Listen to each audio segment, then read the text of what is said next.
But it is obviously taking a little bit longer than that, but I think it's reasonable to expect that we should be hearing quite soon. Any time now. I think it's interesting, John, talking about the way in which the people of Rome are important. The Bishop of Rome draws his authority very much from that position, the people of Rome. And it wasn't always the case. That once Rome was only one of several dioceses of the Church. And it was only after a couple of hundred years of history that it actually got this dominance. And I'm struggling to remember the name of the Pope who actually assigned it formally. But it was a little way into the history of the Church that Rome became this whole. I should say that Vatican TV are in control of the pictures that we're showing you now, and I wonder whether for the first time we have seen the focus on the balcony as a suggestion that something is about to happen. I'm trying to see if behind the net curtains one can see any signs of movement, and it's well, no, is the answer to that. So we will continue to wait and just look at these people who have been saved. But as Father Tom Rees was pointing out, the weather, I mean, it's cold, it's fresh. But it stopped raining. But it has stopped raining, and the umbrellas have come down, and people are able to fly their flags, lots of Brazilian flags, presumably those people hoping that Cardinal Scherer would be the first Brazilian Pope. But how much does nationality matter, ultimately, whether it's in the developing world or the developed world, whether it's an Italian or from another European country? Presumably it's about what you do with your pontificate that matters. Absolutely, but also, I mean, the symbolism, when John Paul II became Pope, that was a major boost to the universality of the Church. I mean, this was an Italian stronghold for so long, and here came a Pope from Eastern Europe. And at the time that he came on the scene, it was during the height of the Cold War.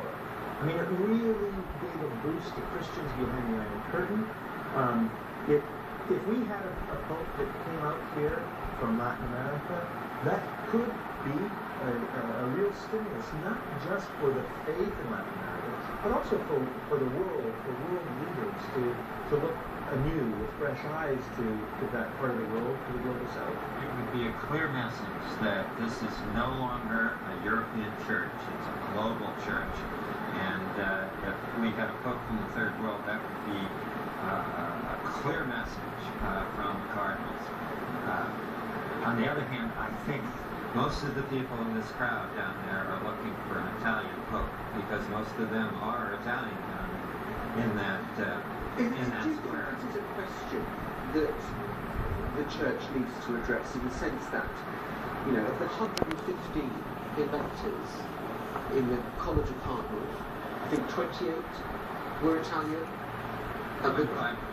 Yeah, a majority Europeans and Italians, and yet all the growth in the Catholic Church is outside of Europe. Now, Brazil has more Catholics than any other country in the world.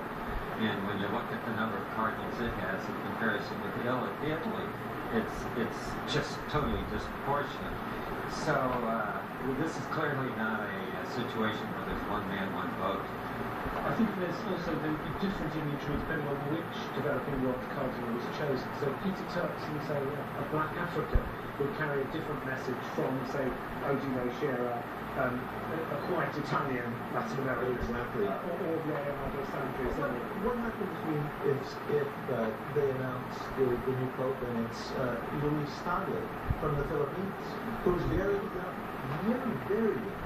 That also would send a very strong, powerful message and give a very youthful look at the center of power of the Roman Catholic Church. And we just don't know. Like I say, the vote last night could have been a real surprise, and it's been verified today. Or it could have been one of